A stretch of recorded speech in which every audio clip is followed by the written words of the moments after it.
that also raises a danger in my mind because of this, like using AI in education.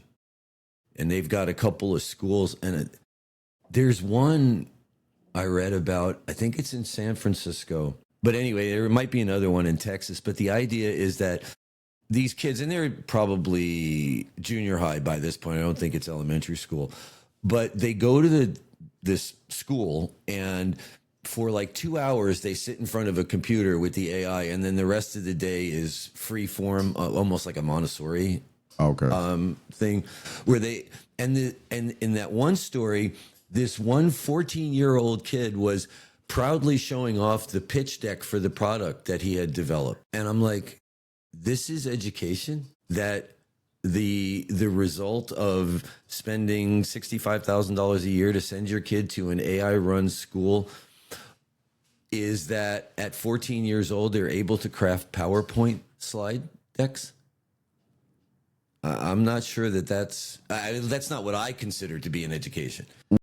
I mean, it feeds the capitalist model, right? For sure. That was the first thing I was thinking. Because, well, I mean, to be fair, like, because we live in this capitalist society, people complain. Like, I've seen it online that a lot of people complain, like, oh, they don't teach us to do this in school. Like, they don't teach us normal, like, quote unquote, normal stuff that we do every day. And it's like, well, so now that there's a school that's like, oh, you're teaching people how to be workers, right?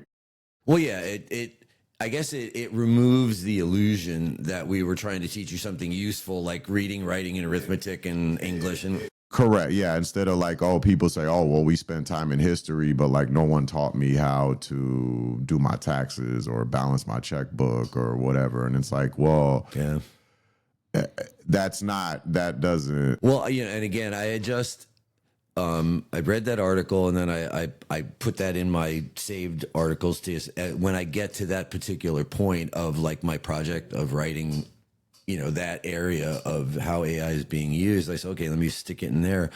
And then a few days later, I saw another one, which was out in San Francisco. That's where I got the $65,000 price per year. So Texas might be different. But essentially, like, the adults in the room are not called teachers anymore. They're called guides. And then I think, well, if it's costing you $65,000 a year from junior high through high school, 7, 8, 9, 10, 11, 12, that's 7 times 65. Yeah. I mean, well, that's just crazy. Like, just to think that like you're paying that much for school, period. But it's a weird thing, for sure.